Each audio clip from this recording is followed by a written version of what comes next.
What's going on, guys? This is Ryan with RK Outpost, and Naughty Dog's Neil Druckmann has come out and said something that so many of us have known for a long time about The Last of Us Part 2, and that he's even said to some extent before, that this game will be incredibly divisive, that people are either going to love it or absolutely despise it, and that's what he wants. He wants you to feel that way about this game. Sounds kind of like someone who directed a Star Wars movie, Rian Johnson, and we're going to go over all of that. But before I rake Naughty Dog and Neil Druckmann over the coals, I need to give credit where credit is due. When these people do something right, I have to give them credit, right? That's the way it works around here on this channel.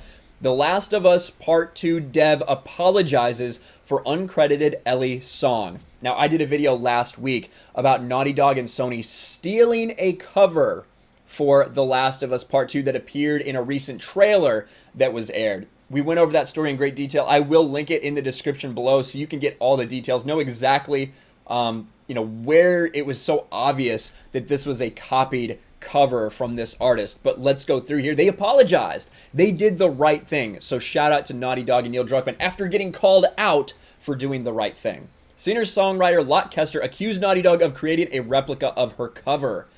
Naughty Dog Vice President and The Last of Us Part 2 creative director Neil Druckmann apologized on Twitter. And we will show you that right here. Again, I can't reply to it. Otherwise, I might say, hey, good job, Neil. But Neil Druckmann. Ellie's rendition of True Faith was inspired by Lot Kestner's haunting cover of the song. Due to an oversight on our end, she wasn't credited as intended. Our deep apologies. We are rectifying this ASAP. We hope that she receives the recognition she deserves. Very careful wording as well. And then Lot Kester, that's weird that I can't get that tweet, but Lot Kester says, so proud that this music has found a home in such an amazing project. Thanks to Neil, Naughty Dog, and everyone at Sony. That's very weird that that tweet is unavailable. I thought maybe I got blocked live or something like that. That was very strange. But anyway, that is the bottom line. Neil Druckmann came out and apologized for using her song without crediting her. I had a lot of people in the comments saying, oh, come on, that's not the same song. That's not the same song. There's no way. Well, it turns out, just like Neil Druckmann admitted, it was in fact her song. It's glad that she gets the recognition because it was a very unique rendition. Good for her and good for Naughty Dog for doing the right thing after being called out by multiple YouTubers and multiple Twitter users. Now, let's get into this article from Neil Druckmann. The Last of Us Part 2 and its crisis-strewn path to release. Now, the important part, this is a very long article. A lot of gushing about Neil Druckmann and his identity politics. And, we've seen the video about how he was inspired by Anita. Like, a bunch of that stuff is all in here. But the one paragraph that I really wanted to focus on, it's a good read. It's from Wired if you have a chance to take a look at it. The one paragraph that I really wanted to take a look at here. Ideally, despite these bleak, heavy elements, players would be so caught up in the story they're unable to put the controller down. We want you to try to empathize with the character, understand what they're doing, and say, okay, I'm going to role play, Druckmann says. I'm going to try to think the way this character thinks. We know what they're referring to. We know that he is referring to Abby. Come on, there's no way that that is not a clear reference. But Druckmann understands from his hours of watching playtesters that not everyone appreciates that. In fact, he says, some players hate the game, and he knows it will be the same for certain fans of The Last of Us out in the wild. This is a quote. Some of them are not going to like this game and not like where it goes, and not like what it says or the fate of characters that they love, Druckmann notes. But he believes developers like him must learn to tolerate more discomfort. I'd rather have people passionately hate us than just be like, yeah, it was okay. Now, who does that sound like to you guys? Because I know exactly what it sounded like to me. And one of the reasons why so many people, when these leaks happened, we said this is going to be like The Last Jedi. So many people thought that same way because of what they were doing to a character. Well, it turns out there's some similarities between Neil Druckmann and Rian Johnson. Now, this video is from Sheila Allen. It's from 2019. It's an interview with Rian Johnson from, I think, 2003. Let's take a look at it and listen to what he says right here.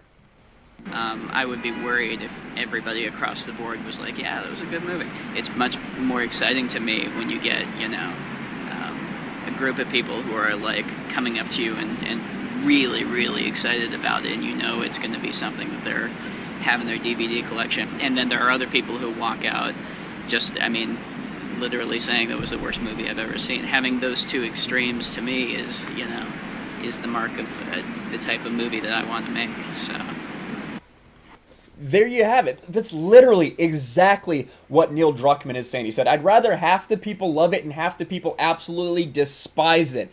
The same person that gave us The Last Jedi, that completely divided the Star Wars fan base, that same thought process is the one that Neil Druckmann currently has at Naughty Dog when making The Last of Us Part 2. If that doesn't set off alarms to you, it should. And I mean, this isn't the first time that we've heard even Neil Druckmann specifically say something like this. They know, the people at Naughty Dog know that people are going to hate parts of this game. They just know it. Listen here. I know even within the studio we've had a lot of like philosophical arguments about some of the events and what happens in the game, and I think in this one might be more divisive than the first game in a very kind of exciting way that I think it raises those interesting philosophical questions and asks the players to interpret some of the material that's there and see where they stand on those questions. You can hear what he says there. It's going to be more divisive in a very good way. Again, he's not the only one at Naughty Dog saying these things either. We know that Troy Baker said this a long time ago in an interview. I couldn't find that YouTube video, but I did find this interview with Fandom that he did quite a while ago as well, a couple months. He went on to suggest The Last of Us 2 may take things in a very different direction than the original. This is Troy Baker. Again, the Troy Baker who came out and tried to tell us that you think a couple screenshots is going to ruin this game. You think a little bit of leaked footage is going to ruin this game. No, you have to buy this game for yourself. Nothing compares to playing this game, guys. Troy Baker begging everyone to go out there and buy The Last of Us Part 2. And let's be real, it wasn't just a little bit of leaks. It was hours of gameplay, especially big story points. If you've seen those leaks, you've seen a lot of the big parts of the game. I want people to go open-minded to this story and allow Joel and Ellie to tell their story, not the story that people think they want to be told. If people go in open-minded to this thing, I think they will be a completely different experience than if they go in closed-minded. And we have heard that. We have heard that from Troy Baker consistently talking about open-minded versus closed-minded. They are prepping everyone. They are letting everyone know that, hey, you're going to hate this, just so you know. And it is so ironic that Neil Druckmann sounds nearly verbatim to what Rian Johnson is saying when he wants people to love it or hate it. He wants to divide the fans, and that's exactly what's been happening, to be quite honest. So we'll see what happens. This game launches about a week from now. There's going to be so many people that buy this game. A ton of people are going to buy this game. There's also no doubt in my mind that they have lost a lot of sales. I know people who have canceled their pre-orders. They have no interest in getting this game anymore. Is it enough to make a big impact?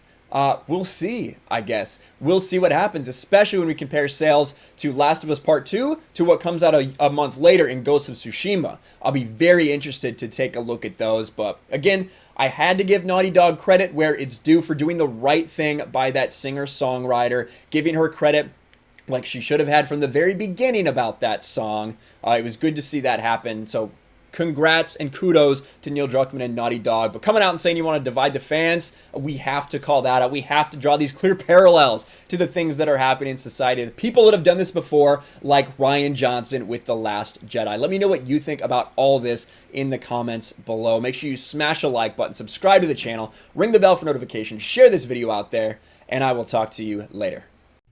Thanks for watching, everyone, and a huge shout out to my patrons. I appreciate you guys so much.